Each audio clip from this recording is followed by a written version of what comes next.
Everyone, today కొన్ని pattern blouses చూసేద్దామండి.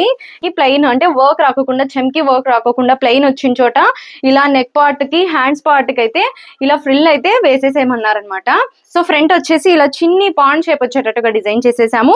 Hands వచ్చేసి 3/4 ఇచ్చేసాము. బ్యాక్ నెక్ కూడా ఇలా హై ఇచ్చేసి ఇలా ఫ్రిల్ అయితే ఇచ్చేసామన్నమాట. బ్లౌజ్ అండి, ఇది శారీలో బ్లౌజ్ అనమాట. కస్టమర్ వచ్చేసి ఇలా బ్యాక్ వచ్చేసి 2 బార్డర్స్ ఇచ్చారండి. సో 2 బార్డర్స్ వేస్ట్ అవ్వకుండా వన్ సైడ్ బార్డర్ వచ్చేసి ఇలా ప్యాచ్ వర్క్ లాగా చేపించుకున్నారనమాట.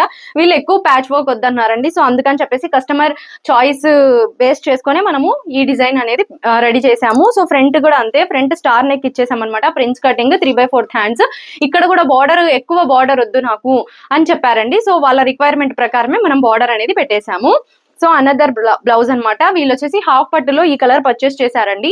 సో వీళ్ళు వచ్చేసి గోల్డ్ గ్రీన్ కాంబినేషన్ లో మనకి ఇలా వర్క్ అనేది డిజైన్ చేయమన్నారనమాట. సో అందుకనే ఎంబ్రాయిడరీ వర్క్ అనేది ఇలా హై నెక్ తో అయితే డిజైన్ చేసేసాము. ఫ్రంట్ వచ్చేసి వన్ సైడ్ డిజైన్ వచ్చేస్తుందండి. వన్ సైడ్ వచ్చేసి థ్రెడ్ పైపింగ్ ఇచ్చేసామన్నమాట. ఫ్రంట్ డీప్ నెక్ అయితే అడిగేశారు. సో 3/4 హ్యాండ్స్ కూడా బార్డర్ అనేది ఇచ్చేసాము. సో ఇలా బుటాస్ అయితే పెట్టేసామన్నమాట. లుక్ అయితే చాలా బాగుందండి. అనదర్ బ్లౌజ్ అండి. ఇది వచ్చేసి శారీ మొత్తం ఎల్లో కలర్ ఉందన్నమాట. సో బార్డర్ బ్లౌజ్ అనేది పళ్ళు పాట అనేది మెరూన్ రెడ్ కలర్ లో ఇచ్చేసాడనమాట. సో చూస్ చేసుకున్నారండి. సో వాళ్ళ చూసింగ్ ప్రకారమే మనమైతే నెక్ అనేది ఇలా డిజైన్ చేసేసాం అనమాట. ఇలా మిడిల్ లో వచ్చేసి పోట్లీ బటన్స్ అడిగేశారనమాట. సైడ్స్ వచ్చేసి బ్యాక్ నెక్ అండి. ఇది సైడ్స్ వచ్చేసి స్కాలఫ్ అడిగేశారు, ప్యాచ్ వర్క్ అడిగేశారు. సో ఇలా అయితే డిజైన్ చేసేసాము. ఫ్రంట్ యాజ్ యూజువల్ గా అన్ని నెక్స్ లాగానే డీప్ అయితే ప్రిఫర్ చేశారనమాట.